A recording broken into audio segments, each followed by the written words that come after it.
세상에 역전은 항상 존재합니다. 아니, 역전은 단어가 역전이 있기 때문에 존재하는 것입니다. 우리의 인생이 지금까지 힘들고 어렵고 실패와 좌절과 절망의 순간이었다면 언제나 나락과 타락의 순간에 이제는 돌아서서 여러분에게 위로 올라가는 인생의 발걸음이 되기를 원합니다. 여러분이 하는 모든 일들이 성취되고 이루어지기를 주의 이름으로 축원합니다. 첫째로, 꿈에 이기기 위해서 비전이 필요합니다. 여러분, 인생에 이기가 왔습니까? 이 순간은 바로 비전으로 회복하라는 하나님의 음성입니다. 여러분이 꿈꾸었던 그 꿈이 무너졌습니까? 비전으로 돌이키라는 하나님의 사인입니다. 여러분이 가졌던 야망에서 여러분이 상처받고 고통하고 있습니까? 야망에서 돌아서 하나님으로부터 오는 비전을 품으라는 뜻입니다. 독일 신학자 이로한 몰트만이라는 사람이 있습니다. 그를 가리켜 희망신학자라고 말합니다. 하나님은 우리에게 희망을 주시는 분이라는 의미입니다. 그는 17세에 세계대전에 참여했고 독일 군사로 전쟁터에 나가서 영국군과 싸우다 포로가 됩니다. 포로 수용소에서 포로 생활을 하는 과정에서 그는 예수를 만나게 되고 신앙을 갖게 됩니다. 그런데 놀랍게도 함부르크라는 도시가 전체가 불타고 폭파되는 그 사건을 접하면서 놀랍게도 자기의 가족 전부가 한 사람도 남지 않은 채 사망했다는 소식을 접하게 됩니다. 오직 세상에 홀로 남았고 그럼에도 이제는 포로 수용소에 갇혀있는 자기의 모습에 있어서 더 이상 세상을 살아가야 될 가치를 느끼지를 못합니다. 그러므로 그는 더 나아가 인생의 의미를 발견할 수 없어 자기의 생명을 끊으려고 하는데 그때 그 교도소에 순방하고 있는 군목 목사님이 와서 성경 말씀을 풀어 설교하기 시작합니다. 그 설교의 중심 핵심은 예수 그리스도였습니다. 그는 하나님이셨지만 인간의 옷을 입으셨고 그는 이 땅에서 수많은 가난한 자를 구제하고 병든 자를 고치며 귀신들을 쫓으며 죽은 자를 살려내면서 서민들을 위하여 가난한 자를 위하여 힘써 일했고 모든 사람이 그를 의인이라고 하였지만 그러나 그는 십자가에 못 박혀 처절한 죽음을 당하였다라는 말씀이었습니다. 그 말씀을 듣는 가운데 몰트만은 마치 그 예수님의 모습이 자기의 모습과 같은 모습으로 투영되었습니다. 자기와 같이 비참하게 아무런 의미 없이 조롱과 모욕 가운데 죽어져 가고 있는 자신의 모습과 같은 모습을 받아들였습니다. 그런데 더구나 그는 하나님의 아들이었다는데 어떻게 그럴 수 있나고 생각하게 됩니다. 자신의 처지가 꼭 예수를 닮은 건 사실이지만은 그 예수 그리스도께서 그 죽으심이 단순한 죽음이 아니오 자신의 죄악 때문이었음을 말씀하며 그가 죽은 가운데 살아남으로 모든 사람을 살리기 위하여 하나님이신 예수가 이 땅에 오셨다는 신앙을 접하면서 몰트만이 충격을 받기 시작합니다. 나도 예수를 믿는다면 부활의 소망이 존재하는 것인가? 그 순간 그는 나 홀로서도 이 세상의 삶의 의미와 가치를 발견하며 찾으며 나타낼 수 있는 삶을 살 수 있는가에 대한 희망의 불꽃이 피어오르기 시작합니다. 그의 좌절과 절망은 예수 그리스도의 부활의 소식 앞에 소망으로 바뀌어졌고 삶의 원동력으로 힘을 얻게 되었고 그는 다시 일어나기 시작합니다. 십자가의 짐을 지고 골고다를 오르는 인생의 끝이 아니라 죽음에서 다시 부활하는 것이 삶의 시작임을 그는 외치기 시작하면서 그는 그 안에서 신학을 공부하기 시작하고 마침내 포로소에서 자유인이 되었을 때 그는 신학교를 등록하고 목사가 되어서 그가 신학을 정립하는데 그 신학은 부활의 소망, 부활의 신학, 희망의 신학이라고 일컬어진 것입니다. 사랑하는 성도 여러분, 오늘 우리에게 희망의 신학이 여러분의 신앙이 되기를 주님의 이름으로 축원합니다. 하나님은 살아계시고 우리 주님은 죽음 가운데서 부활하신 줄로 믿습니다. 여러분이 십자가의 고난의 길을 걸어가고 있는 과정에 놓여 있습니까? 좌절할 이유가 없습니다. 아니, 십자가에 매달리는 죽음의 고통을 겪고 있습니까? 여러분 거기에서 여러분 결코 두려워할 이유가 없습니다. 왜냐하면 죽음 이후에는 부활이라는 소망이 우리를 기다리고 있기 때문입니다. 이 시간 여러분의 심령 속에 하나님의 심어주는 부활의 소망이, 희망이 여러분 속에 꽃처럼 만발하는 은혜가 있기를 주님의 이름으로 축원합니다. 야곱과 에서의 차이가 무엇입니까? 성경이 야곱과 에서의 차이를 우리에게 무엇이라고 말합니까? 에서는 금수저로 태어났습니다. 그는 장자의 명분과 신분을 가졌습니다. 그는 얼마든지 이삭의 집안을 이어가는 가계의 대표자였습니다. 어쩌면 그래서 그는 당연하기 때문에, 분명하기 때문에 그는 아무런 노력도 하지 않았는지 모릅니다. 그러나 야곱은 장자로 태어났습니다. 아예 태어남이 차자로 태어났습니다. 아예 태어남이 흙수저입니다. 장자가 될 수 없습니다. 태어남의 순서는 결정되어 있기 때문입니다. 그 아버지 이삭이 에사에게 복을 주려고 준비하고 있는 것 아시지 않습니까? 그것은 당연한 그 시대가 가지고 있는 사상이었고 풍습이었고 관습이었습니다. 그걸 뛰어넘거나 바꿀 수가 없습니다. 더구나 에사는 건강했습니다. 야곱은 유약하였습니다. 그래서 어머니 치맛자락을 잡고 부엌 안에 뱅뱅 돌고 있는 지나지 않는 그러한 어린 소년에 지나지 않았습니다. 그럼에도 불구하고 두 사람의 차이가 무엇입니까? 야곱은 비전을 품었다는 것입니다. 그는 꿈을 가졌고 하나님의 비전을 따라 남은 인생을 살아가기 시작했습니다. 그러나 에서는 비전이 없었습니다. 히브리서 12장 16절에 에서를 향하여 이렇게 기록하고 있습니다. 그가 망령되이 행하였다. 성경은 그 한마디로 말합니다. 망령되이 행하였다. 히브리서 12장 16절이 그렇게 기록하고 있습니다.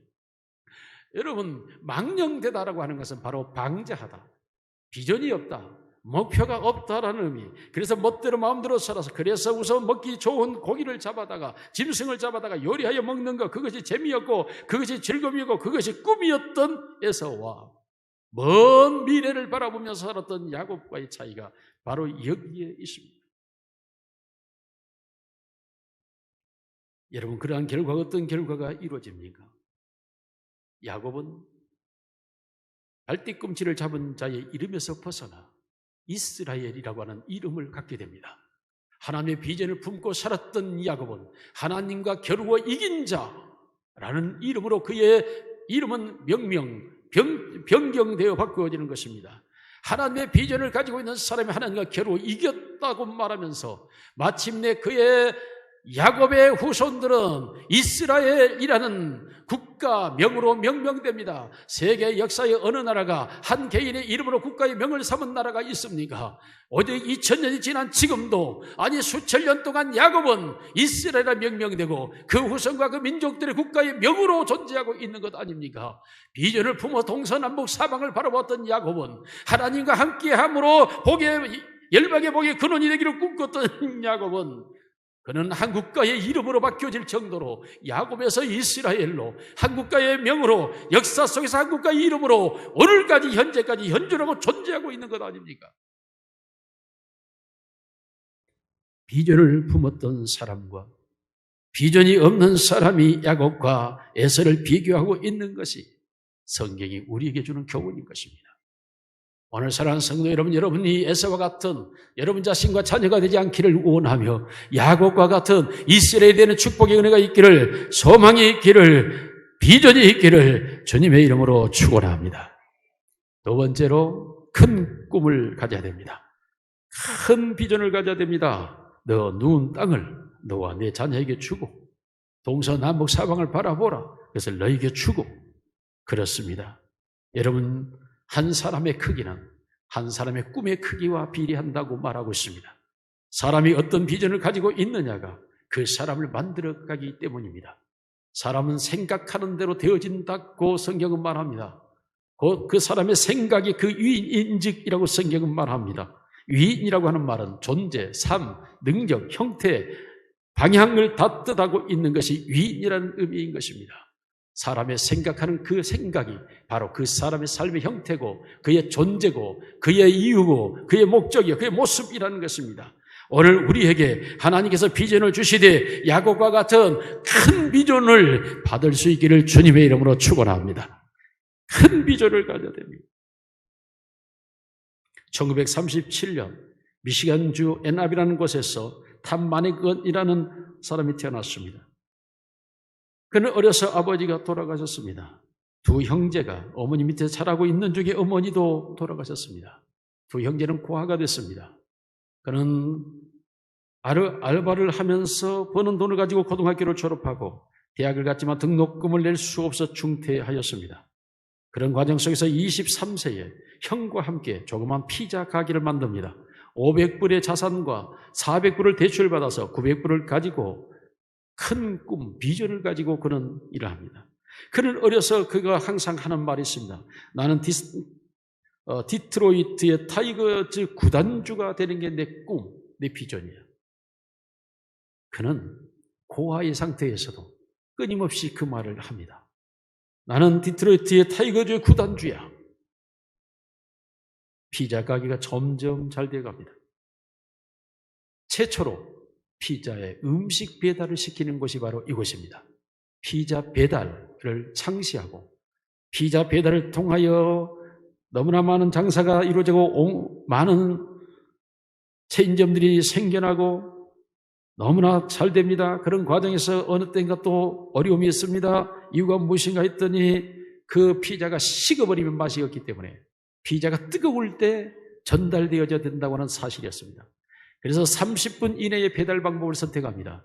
피자의 열기를 30분 보존하도록 합니다. 이와 같이 피자를 만들어 다시 전 세계적으로 번져가게 되고 그는 세계적인 부자가 됩니다. 이것이 바로 도미노 피자의 회장의 이야기입니다. 그리고 그는 훗날 그렇게 말합니다. 이 세상의 모든 사람들이 비전을 꾸고 있어야 합니다. 그 비전이 마음에 분명한 사람은 그 비전을 향하여 최선을 다하기 때문입니다. 그리고 그 비전은 반드시 커야 합니다. 절망적인 상황일수록 오히려 더 큰 비전을 품을 수가 있습니다. 왜냐하면 내게 어떤 계산할 것이 없을 때 무한한 비전을 가질 수 있기 때문입니다.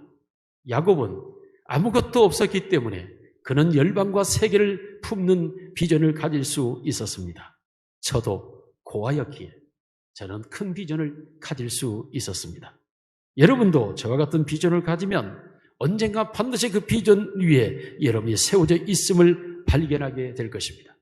사랑하는 성도 여러분, 오늘 우리에게도 큰 비전이 일어나기를 주님의 이름으로 축원합니다.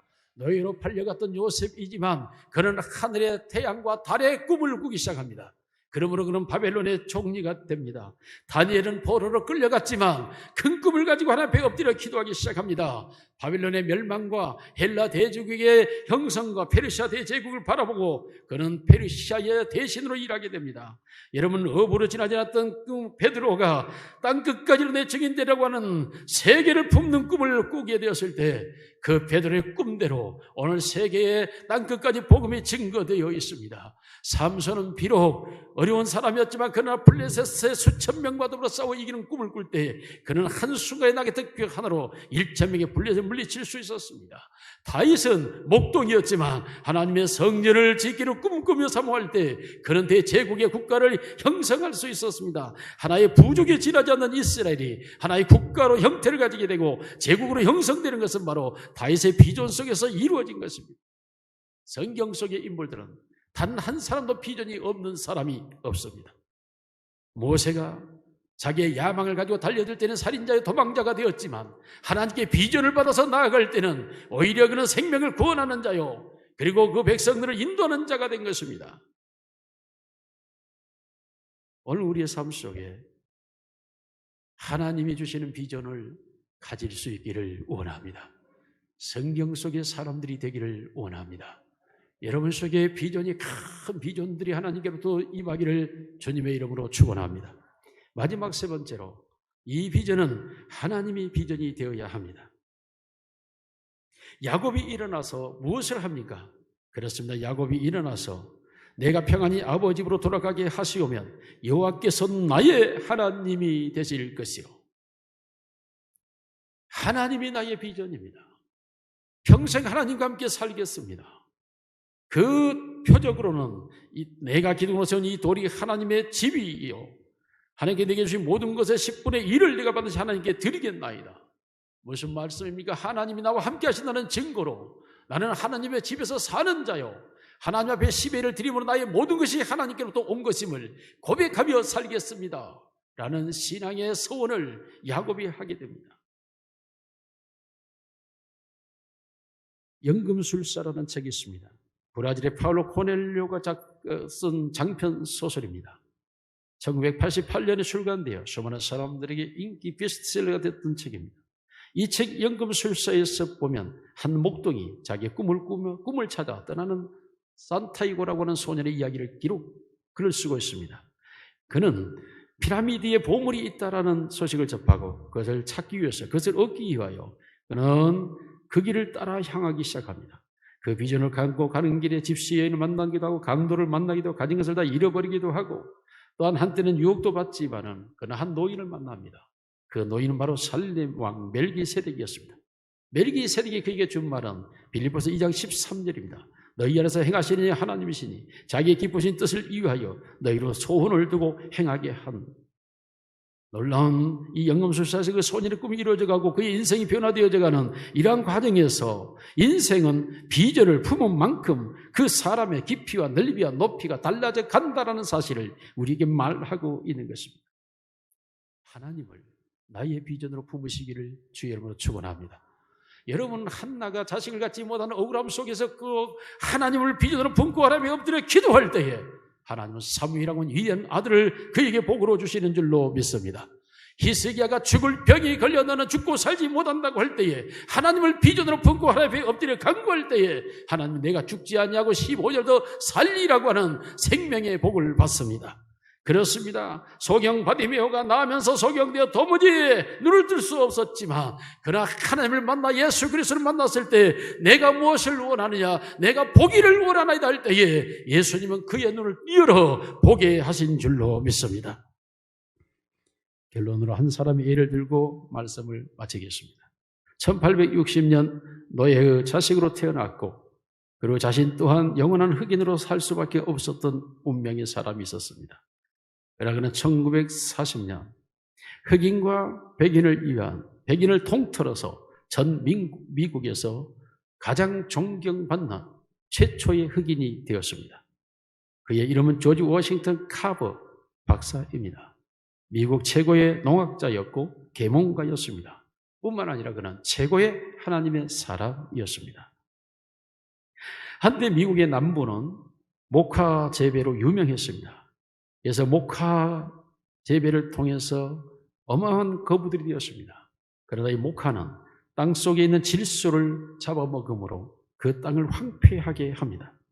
면화 재배가 계속되면서 모든 흙은 생기를 잃어버렸고 목화 재배는 더 이상 할 수 없었고 그 땅은 쓸모없는 모리 땅이 되어버리고 말았습니다. 다시 말하면 미국 남부의 땅들은 질소를 잃어버려 황폐하게 됐다는 것입니다. 이때 미국의 경제 절반이 휘청거리게 되었습니다. 카버 박사가 질소가 없어진 땅에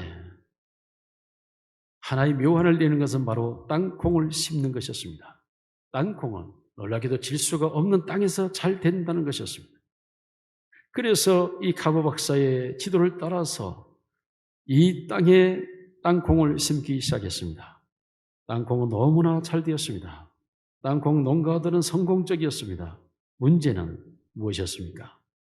땅콩을 판매할 곳이 없었습니다. 땅콩은 풍년이 들었고 땅도 되살아났고 그리고 산더미처럼 땅콩 쌓여 있는데 땅콩을 처분할 길이 없었습니다. 땅콩 때문에 또 망하게 되었습니다. 자기 말을 듣고 수많은 남부의 사람들이 땅콩을 심었는데 그 땅콩으로 인해 고통받고 있었습니다. 카버 박사를 얼마나 괴롭겠습니까? 그의 전기를 읽어보면 그는 그 당시를 이렇게 해고합니다. 나는 어찌할 바를 모르고 마음이 너무나 괴로워서 10월 어느 날 해 뜨기 전에 산속 길을 걷기 시작했다. 동쪽에 떠오르는 해를 바라보며 오 하나님이시여, 당신은 무엇을 하시려고 이 우주를 창조하였나이까? 라고 외쳤다. 하나님께서는 나에게 너는 너의 적은 소견을 가지고 너무 큰 것 알려고 하지 말고 내게 알맞은 것을 물어보아라 라고 말씀하셨다. 그래서 나는 사람은 무엇에 쓰시려고 세상에 두셨는지 말씀해 주십시오. 이렇게 물었다. 그때 하나님께서 말씀하셨다. 너는 아직도 내가 감당치 못할 것을 질문하고 있다. 그런 쓸데없는 거 묻지 말고 내가 마음속으로 진정 원하고 있는 것을 말해 보아라. 그때 나는 너무나 엄숙해졌다. 한참 만에 나는 마지막으로 말씀을 드렸다. 하나님, 당신은 무엇을 하시려고 땅콩을 심게 하셨습니까? 그러자 하나님께서 말씀하셨다. 옳지 됐다. 너는 제대로 나한테 질문한 것이다. 너는 지금 당장 땅콩 한 줌을 들고 실험실로 들어가 그 땅콩을 연구해 보아라. 나는 산에서 돌아오는 그 시간 바로 땅콩 한 줌을 들고 나의 실험실로 들어갔다. 그리고 나는 밤낮으로 그 땅콩을 연구하기 시작했고 그 결과 나는 전능하시고 전지하신 하나님의 지혜에 탐복하며 견딜 수 없어 내 연구실 바닥을 뒹굴러 다녀야 했었다. 하나님을 찬송하면서. 여러분, 이 카보 박사의 연구에 의해서 땅콩의 결과가 어떻게 나옵니까? 땅콩 버터, 땅콩 국수, 땅콩 크레이크, 땅콩 식용유, 무려 105가지의 땅콩 실용 음료와 식품이 개발되어졌고 그로 인하여 땅콩은 불티나게 팔려가기 시작했습니다. 카보 박사의 발견으로 인하여 다시 남북 경제는 회복되었고 온 미국은 이 카보 박사를 칭송하기에 흑인과 백인을 가리지 않고 찬양했습니다. 카보 박사는 이 모든 일에 대하여 그렇게 말했습니다. 하나님은 단 한 번도 실수하지 않으시며 하나님이 시키신 일은 단 한 번도 의미 없는 것은 존재하지 않는다. 사랑하는 성도 여러분이 이 땅에 존재하고 있는 것이 하나님의 뜻인 줄로 믿습니다. 땅콩보다 귀한 여러분을 이 땅에 두신 것은 105가지의 필요성이 아니라 수천 수만 가지의 필요성이 여러분에게 있어서 하나님은 우리를 이 땅에 아직도 두고 계시는 줄로 믿습니다. 그러므로 여러분 우리도 하나님께 물어야 합니다. 하나님, 내가 이 땅에 있는 이유가 무엇입니까? 아니, 하나님, 내 마음에 있는 이 생각이 무엇입니까? 라고 하나님께 물어야 할 것입니다. 사랑하는 성도 여러분, 여러분에게도 하나님으로부터는 비전이 깨달아지고 발견되어져서 여러분을 통하여 하나님이 하시고자 원하시는 모든 일들이 이 땅에서 이루어질 수 있기를 주님의 이름으로 축원합니다. 결론입니다. 오늘은 하나님이 설날을 2번 줍니다. 왜요? 우리가 마음을 설정을 잘못하고 한 해를 시작할까 봐서 하나님은 또 한 번의 설을 주어 새로운 한 해를 살아가는데 우리가 어떻게 살아가야 될지에 대하여 우리에게 새 마음을 주시기를 원하시기 때문입니다. 오늘은 새 설날을 맞이해서 다시 한번 우리의 마음을 돌아보시기를 원합니다. 망상은 꿈은 버리고 야마 피하시고 하나님으로부터 비전을 받으시기를 원합니다. 여러분의 망상이 무너졌다고 해서 절망하지 마시고 여러분의 꿈이 사라졌다고 해서 여러분이 좌절할 이유가 없습니다. 하나님은 그 꿈을 무너뜨리고 그 야망을 무너뜨려 홀로 있게 하니 고통의 시간에 야곱에게 하나님은 비전을 주기 위함이었습니다. 여러분이 실패의 삶의 현장이 오늘이라면 바로 하나님으로부터 비전을 받는 기회인 줄로 알고 하나님의 비전을 받는 자 되시기를 주님의 이름으로 축원합니다. 이런 비전은 하나님이 비전이 되어져야 하고 큰 비전으로 나아갈 때에 여러분의 비전이 하나님의 뜻을 이루어 드리게 될 줄로 믿습니다.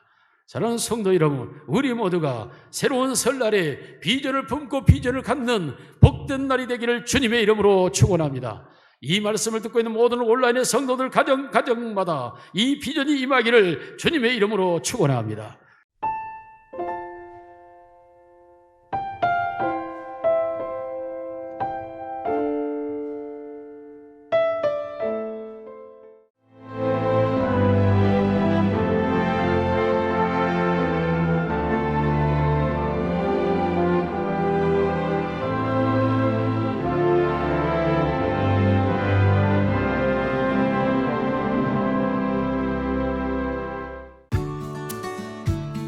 추워질수록 겨울이 깊어갈수록 더욱 선명해지는 애기동백. 4천만 송이 애기동백 찾아 올겨울에도 천사섬 신안으로 섬 겨울꽃 축제. 새하얀 눈꽃 아래로 새빨간 애기동백 사이로 천천히 걸어보는 이 겨울. 가장 따뜻한 겨울을 만나세요. 천사섬 신안, 섬 겨울꽃 애기동백 축제.